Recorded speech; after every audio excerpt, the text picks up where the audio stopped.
안녕하세요. 돈 한 푼 안 쓰는 그날까지 감가상각입니다. 이번 주에 아이폰 11이 발표가 됐습니다.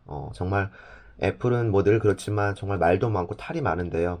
특히 그 카메라가 3개 들어간 인덕션 디자인이라고 하죠. 뭐 혹은 발칸포라고도 하는데 사실상 혁신이 크게 없었다. 물론 그 카메라가 3개가 들어갔기 때문에 훨씬 더 좋은 사진과 영상을 만들 수는 있지만 일반 사용자의 경우에는 체감하기 어려운 또 부분이 아닐까 싶습니다. 최신형 아이폰이 나온 와중에 저는 아이폰 8을 구매를 했습니다. 8? 아이폰 8을 1년 반 동안 잘 쓰고 있었는데요.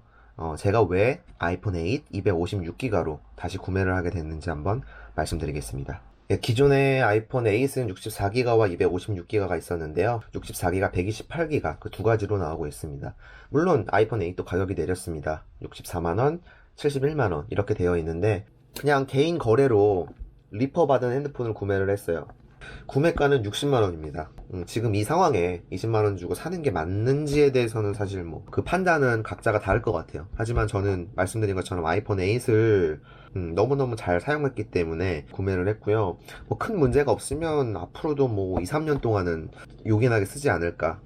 그리고 제가 뭐 이렇게 비싼 돈 산다고 걱정하실 분 있을 것 같은데 지금 8 256 이거 팔면 대충 한 40만원 정도 받을 것 같아요. 20만원 주고 배터리 용량 업그레이드 라고 생각하면 마음 편하죠. 네, 이건 리퍼폰이라서 따로 실이 있진 않습니다. 기존에 사용하셨던 그 박스에 제품만 새 걸로 들어온 거고요. 오, 간만에 제 블랙 보는데 예쁘네요. 실버도 예쁘긴 해요. 맥북 아이패드 쓰는 사람은 약간 깔맞춤 될 것 같아요. 그래서 구성품을 보면 설명서와 유심치, 뭐 스티커들이 있고요. 이 스티커는 주는 건 고마운데 어떻게 써야 되는지 모르겠네. 그리고 충전기, 이어폰, 변환잭, 그리고 케이블까지. 1년에서 한 1년 반 정도 쓴 제품을 기준으로 말씀드리면 한 40만원 정도 선에서 기기만일 경우에는 그 정도의 구매가 가능하더라고요. 네, 한번 전원을 버튼을 눌러볼게요. 켜집니다. 처음에 기본 설정을 하라고 하네요.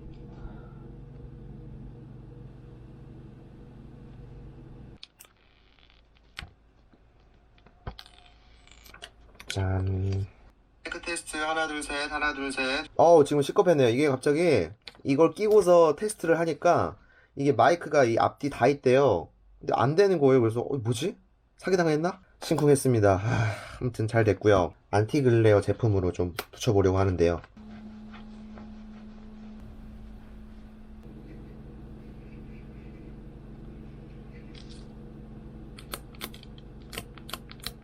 아이폰 세팅을 간단하게 해봤고요. 제가 이 시점에 아이폰 8을 왜 샀는지에 대해서 말씀드릴게요. 아이폰 8은 제가 쓴 아이폰 중에 가장 만족스러운 제품이에요. 첫 번째는 일단 무게입니다. 아이폰 8 이후로 출시된 아이폰 XS, XR, 그 11, 11 프로, 11 프로 맥스 모두 이거보다 무거워요. 제가 6S 쓸 때 이 핸드폰의 무게에 대해서 좀 실감을 하게 됐는데 사실 이것도 6S보다는 무거운 편이긴 하더라고요. 다만 이 정도는 들고 다니고 영상을 찍고 사진을 찍고 하는 데는 이 정도면 적당히 들고 다닐 만한데 10R 같은 경우는 굉장히 무거워서 사람들이 무게 빼고 완벽한 아이폰이다 라는 얘기도 참 많았어요. 그래서 저는 일단 휴대폰은 말 그대로 휴대하는 용도이기 때문에 최대한 가볍고 심플한 게 좋다고 생각을 합니다. 그렇다고 SE를 좋아하진 않아요. 이게 SE가 가볍고 뭐 딱 한 손에 들어오는 건 좋은데 저는 5S 한 2년 쓰면서 계속 오타가 났어요. 2년 동안 적응을 못했습니다. 그런 의미에서 아이폰 8은 휴대성이 좋은 아이폰이라고 말할 수 있습니다. 그리고 두 번째는요, 무선 충전 기능이에요. 요즘 핸드폰 무선 충전 다 있지 않느냐라고 말할 수 있겠는데 이 아이폰 8이 최초로 무선 충전이 들어간 아이폰 제품입니다. 이제 회사에서 그냥 무선 충전 켜두기만 하면 자동으로 충전이 되니까 크게 배터리에 대한 불편함은 없어요. 다만 어디 뭐 주말에 놀러 갈 때나 이럴 때는 항상 충전을 하긴 하는 것 같아요. 그 점은 조금 아쉽긴 하지만 휴대성을 위해서 배터리를 좀 포기한다 뭐 이렇게 생각을 해야겠죠. 세 번째는 준수한 카메라입니다. 싱글 렌즈고 하지만 제가 아이폰 8으로 찍은 사진들이나 영상들이 굉장히 좀 만족스러웠어요. 사실 이 전면 카메라 같은 경우는 조금 아쉽긴 한 부분이 분명히 있어요. 하지만 후면 카메라로 제가 사진이나 영상 이 모든 것들을 거의 다 찍고 있거든요. 특히 최근에 유튜브를 하면서도 아이폰 8으로 찍은 영상들을 봤더니 오히려 지금 찍고 있는 오즈모 액션이나 뭐 다른 빅시아 미니보다 훨씬 더 깔끔한 영상이 나오더라고요. 음성도 나쁘지가 않고요. 서브용 혹은 메인용 카메라로서도 적합하다. 일단 가볍고요. 항상 들고 다니는 스마트폰이니까 언제든지 찍을 수 있는 큰 장점이 있죠. 염따 콘서트나 따릉이 타고 호텔 가기 이런 것들 아이폰 8으로 다 촬영을 한 거거든요. 심지어 1080p에 확대를 해서 찍은 영상들인데도 확실히 애플이 기술력을 가졌다고 느끼는 지점이 그 부분이었거든요. 비록 하드웨어는 좀 떨어질 수 있지만 이걸 소프트웨어로 어떻게 구현해내느냐도 사실 기술력이거든요. 그러니까 쉽게 얘기하자면 같은 요리 재료가 있음에도 A, B, C라는 사람이 그 맛있는 요리를 하는 건 또 각자의 영역이잖아요. 그런 부분에서 애플은 동영상 사진 상당히 만족할 만한 성과를 낸다라고 저는 생각을 합니다. 흔한 논쟁 있잖아요. 카메라의 승자가 갤럭시냐 아이폰이냐. 아이폰이 카메라가 좋다라고 얘기하는 거는 분명히 일리가 있는 것이라고 생각합니다. 네 번째로는 iOS의 연동성입니다. 제가 지금 아이맥, 아이패드, 아이폰, 애플워치 이렇게 애플 제품들을 어떻게 하다 보니까 쓰게 됐어요. 영상 편집을 할 때 특히 에어드랍을 이용을 하면 따로 유선 연결할 필요 없이 와이파이 내에서 영상을 자유롭게 보낼 수가 있습니다. 아이폰에서 찍은 영상을 아이패드로 옮겨서 확인이 가능하고요. 아이패드로 찍은 영상을 아이폰으로 옮길 수 있고, 아이폰으로 찍은 영상을 아이맥으로 보낼 수 있고, 이런 연동성이 있다 보니까 그런 편리함, 아주 소소한 연동성 부분이 물론 100% 완벽하다고 말하기는 어렵지만 이러한 편의성이 애플 유저들로 하여금 계속해서 이 제품들을 이용하게 하는 어떤 힘이지 않을까 싶습니다.